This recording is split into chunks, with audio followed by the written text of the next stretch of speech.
about 10 years old. I was taking a shortcut home through the forest when a strange wind began to blow. It was such a strange sound, almost like words calling me. Everything was moving so fast. I couldn't move. I couldn't breathe. God had given me a message to deliver. What was the message?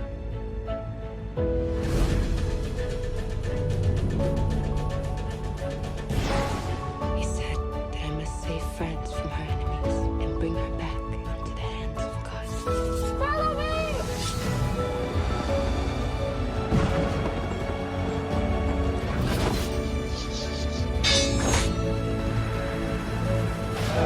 She was on her white horse facing the whole English army, and she drove them away.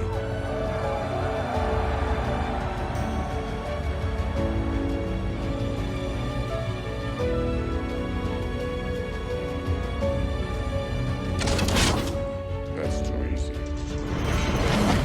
We must be absolutely certain that she is not an instrument of the devil. The girl is crazy. We are, of course, enormously grateful for your past efforts. But now your task is done. I want that girl. You are not helping yourself by refusing to submit to our judgment. You claim to be my judges. You be careful!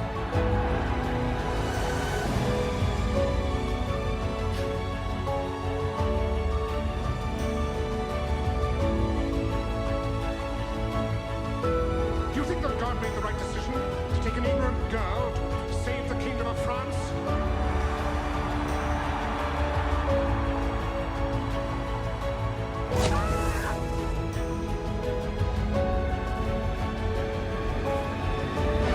Who are you to even think you can know the difference between good and evil?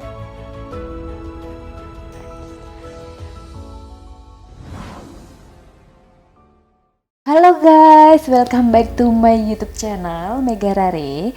Kali ini aku mau menceritakan kisah Joan d'Arc, salah satu commander dalam game Rise of Kingdom yang sering dijuluki sebagai Ratu Buff ya guys. Tapi sebelum aku mulai kisahnya, bisa subscribe dulu dan jangan lupa bunyikan tanda loncengnya ya guys. Nah, Joan d'Arc ini bernama asli Jenny yang lahir di Domremy, wilayah utara Prancis pada tahun 1412. Ayah Joan bernama Jacques dan ibunya bernama Isabelle Rome. Orang tua Joan adalah petani yang memiliki lahan pertanian sekitar 10 hektar. Dan ayahnya juga mempunyai jabatan kecil di pemerintahan Prancis dan bertugas mengumpulkan pajak serta mengapalai keamanan kota. Keluarga kecil Joan tinggal pada suatu daerah yang terisolasi di wilayah timur laut. Keluarga Joan sangat setia pada Prancis meskipun tinggal di daerah yang terpencil dan di sekelilingnya merupakan daerah kekuasaan Burgundi dan Inggris. Bahkan desa Joan ini pernah dibakar oleh musuh Prancis pada sebuah serangan guys. Nah, Joan tumbuh di masa perang 100 tahun yang telah membawa rakyat Prancis pada kesengsaraan.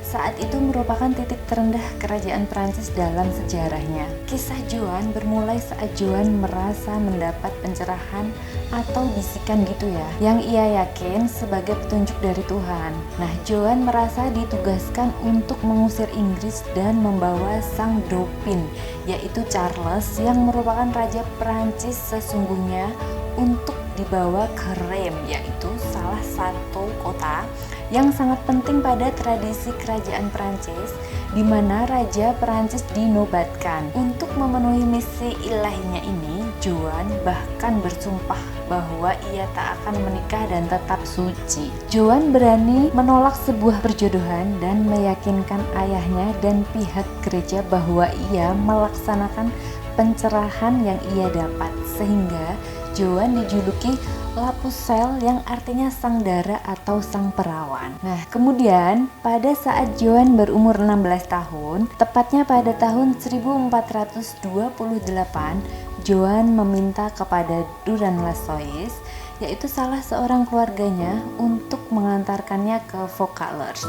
Sesampainya di sana, Joan menemui Komandan Robert de Baudicard untuk meminta izin mengunjungi Balairung Agung Perancis di Chinon, kediaman Charles VII berada. Tentunya tujuannya adalah untuk menyampaikan pencerahan atau bisikannya tadi ya guys. Namun maksud hati Joan tidak diterima dengan baik dan dianggap mengada-ada. Wajar ya guys ya, tiba-tiba nih ada anak remaja datang terus bilang, aku dapat bisikan dari Tuhan nih untuk mengusir musuh dari Perancis loh. Tentunya pada nggak percaya kan ya. Namun Joan tidak berkecil hati dan kembali lagi beberapa bulan setelahnya. Tergolong anak yang tahan banting nih ya. Joan berhasil mendapat dukungan dari Jean de Metz dan Bertrand de Poulengy dan akhirnya bisa menyampaikan ramalannya tentang kekalahan Prancis oleh Inggris dalam pertempuran Herrings di kota Orleans terletak di sekitar sungai Loire yang akhirnya terbukti benar. Robert Baudicard yang pada awalnya tidak setuju pada permohonan Joan akhirnya mau mengabulkan setelah ramalan Joan tentang kekalahan di pertempuran Herrings terbukti tepat. Baudicard membawa Joan dalam kunjungannya ke Chinon.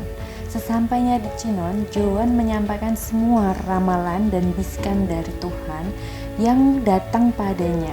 Hal tersebut ternyata mendapat respon yang baik oleh Charles VII setelah berhasil meyakinkannya dalam pembicaraan pribadi. Joan seakan-akan menjadi setitik harapan dalam sebuah rezim yang hampir runtuh. Ini mungkin salah satu alasan ya, kenapa seorang pemimpin besar atau raja mau dengerin anak petani yang baru umur 16 tahun. Dan dengar-dengar Joan ini buta huruf ya guys. Mungkin waktu itu Joan tidak mendapatkan pendidikan yang cukup ya. Kenapa kok pada mau-maunya dengerin Joan? Mungkin karena Prancis merasa tidak ada jalan lain ya selain mempercayai adanya keajaiban yang saat itu ditawarkan dengan kemunculan Joan. Kemudian Joan meminta izin untuk melakukan perjalanan dengan membawa kelompok kecil tentara dan lengkap dengan baju zirah seperti layaknya seorang kesatria serta membawa sebuah pataka atau bendera menuju Orleans seperti di mana Joan meramalkan kekalahan Perancis. Pada saat itu, saat Joan sampai di Orleans, pasukan Perancis sudah dikepung oleh musuh.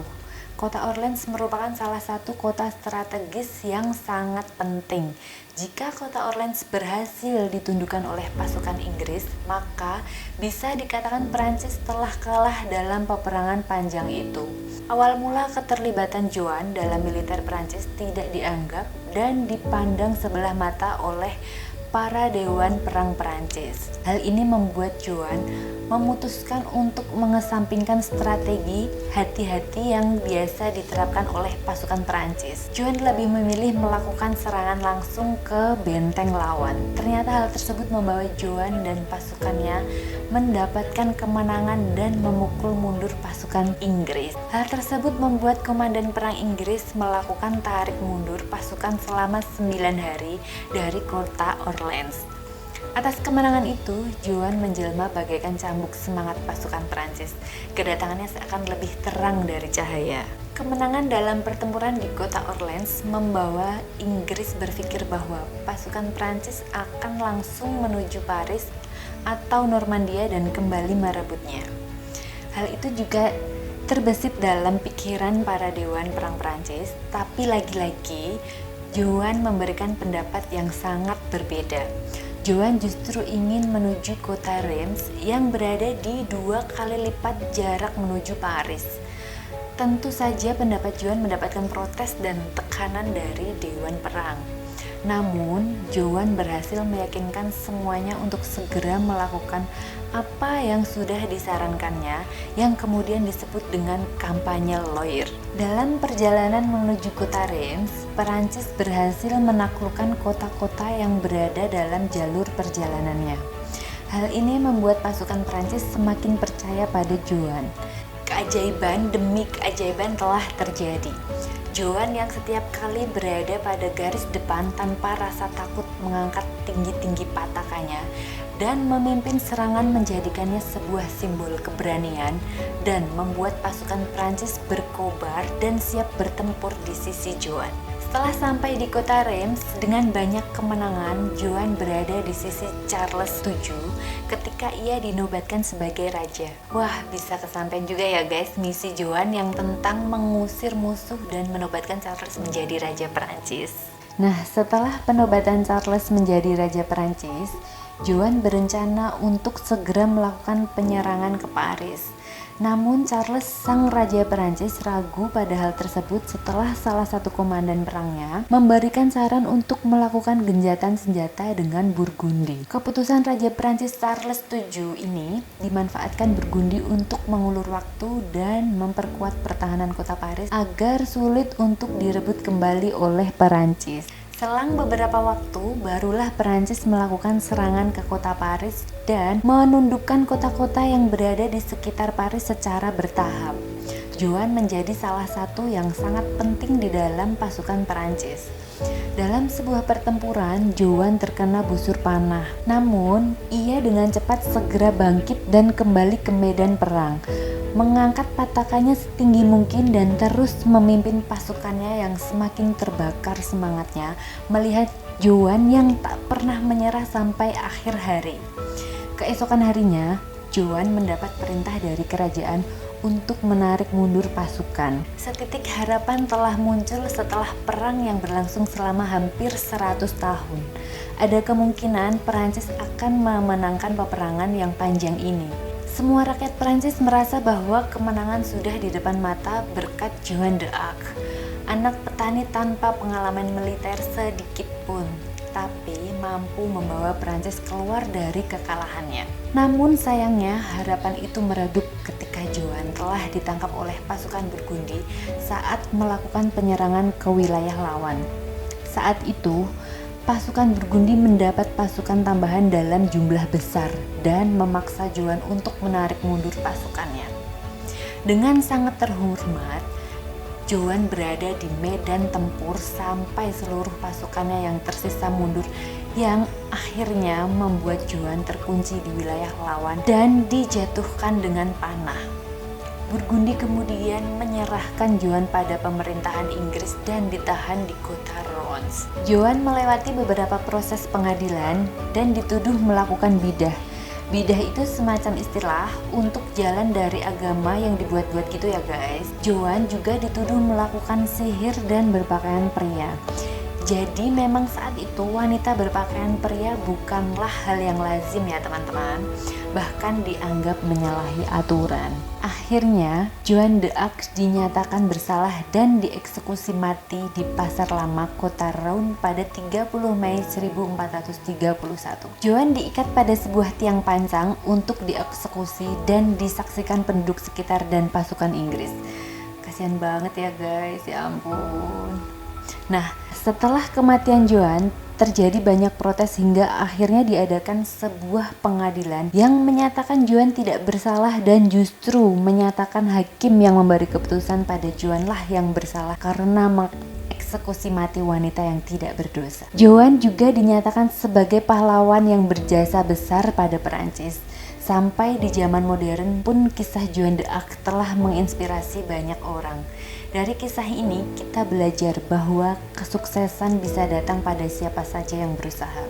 Bayangin loh, anak petani masih muda banget tapi bisa memenangkan banyak pertempuran, bisa mencapai tujuannya. Bahkan sewaktu Charles VII dinobatkan, dia berada di sampingnya loh. Keren banget ya guys. Jadi gimana? Joan d'Arc kalian di Rise of Kingdom sudah expertise kan? Ini commander yang wajib expertise guys, biar buffnya lebih berasa ya. Nah oke, itu tadi kisah Joan d'Arc yang sangat menginspirasi.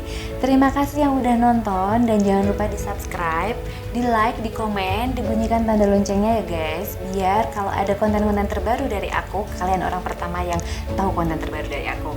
Nah dan kalau kamu punya request commander apa yang ingin kamu dengar kisahnya, bisa ditulis di komen, nanti aku pilih salah satu untuk konten berikutnya. Makasih semuanya, see you guys, NKRI harga mati.